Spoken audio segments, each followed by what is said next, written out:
being the daughter of an immigrant means that maybe minimalism is gonna look different for me than it might be for, say, an upper middle class. Hey there, my handsome and pretty little Cobras, and welcome back to the Cobra's Nest. For those of you who are new, my name is Mignon Cobra, and I'm an ex-minimalist now.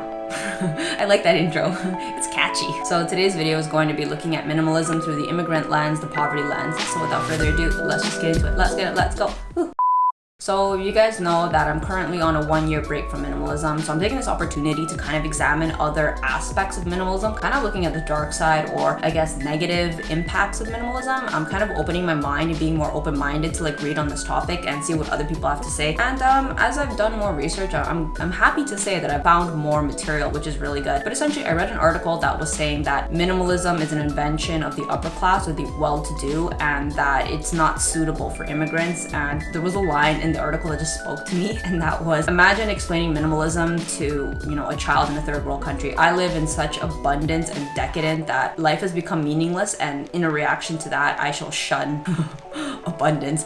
The article kind of implied it's morally incorrect for somebody to be in such a fortunate state to shun it because somebody else doesn't have it. It really resonated with me because then the next paragraph said that immigrants come to this country and they see so much opportunity and abundance, and they hustle hard and they have levels of success beyond what the incumbent population can achieve. I'm the daughter of immigrants, and it means that maybe minimalism is gonna look different for me than it might be for, say, an upper middle class Canadian individual. I'm not trying to make this video classist. I'm not trying to make this video racist. That is not the purpose of my video. Some subscribers have mentioned that they don't appreciate it when I talk about class and when I talk about race in the context of minimalism. And I would like to say that I agree with them. I like to think that we all can achieve success regardless of our background, regardless of our socioeconomic status. I am a true believer in that. I guess I still do in some ways believe in the American dream. If you work hard, you can have success. That made me feel a lot better because there's some things, and the one that I'm actually going to specifically refer to is extreme minimalism. Extreme minimalism, I feel like I finally have clarity as to why it did not suit me. I was not happy living in extreme minimalism because the majority of my life I did live in extreme minimalism. I felt in some ways it was unfair that now it was being asked of me in my minimalism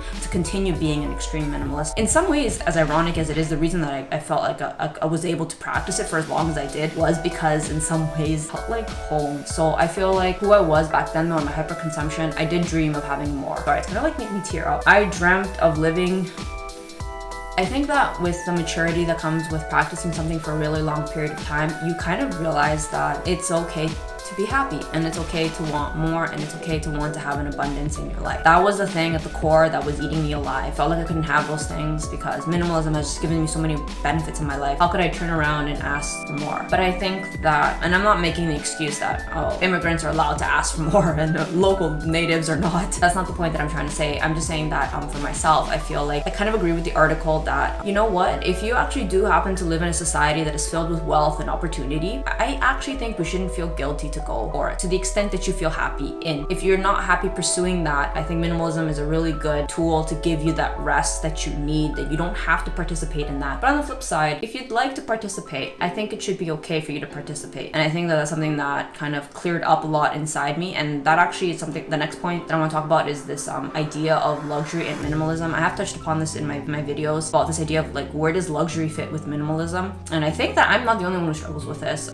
You know what's actually really funny? So I mentioned in some of my videos that one particular thing that really stuck to me was when I would read on Reddit, the subreddit of minimalism was a lot of male minimalists from, I guess, the upper class would say like their luxury cars, their BMW, their Ferrari were like holding them back from becoming minimalists. And I think it's because when they look at the major population doesn't normally have those things, and since they don't look like the majority, they feel like that's what's holding them back. And the reason that I mention this is because I actually even had one subscriber himself tell me that just mentioning this recurrent topic of a luxury car and the obsession with wanting it and feeling ashamed of wanting the luxury car. And I think that I'd like to offer my take on that because I feel like that if that really calls you, I think that if you really are privileged enough to have it, I think you should enjoy it, because I think honestly the rest of us would love to enjoy it too. I'm not here saying we all want luxury cars. That's not the point. Sub in whatever thing you want in place of the luxury car. So I've mentioned in some of my videos that my grandma's parents were Jewish. Realizing that I have Jewish heritage kind of gave me a different different perspective, because I recently learned that some aspects of the Jewish religion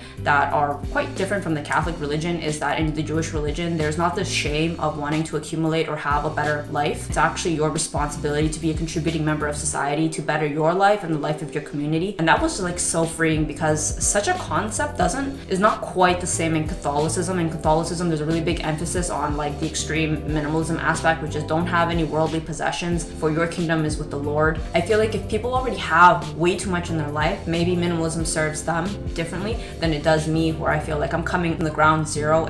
I would like to have some stuff, please. And I'm not going to feel guilty about having that desire. I'm not going to sit that desire down. I'm not going to push it down. It doesn't serve me anymore. I've done it for a really long time and it definitely helped. There was a really good quote from xoxos, which was, your ability to escape poverty is in your ability to live as minimalistically as possible. And I definitely agree with that. I would not be able to sit here in a privileged position to say these things if I had not been so frugal that I got ahead financially. But on the flip side, I don't want to always live my life like that. I hope that can give somebody else peace, that if you want those things, I think you should be allowed to have them. I think it's okay to want more. All right, thank you so much for taking the time to watch this video. Comment down below if this resonated with anybody else, and I will see you guys in the next one. Thanks for watching. Bye.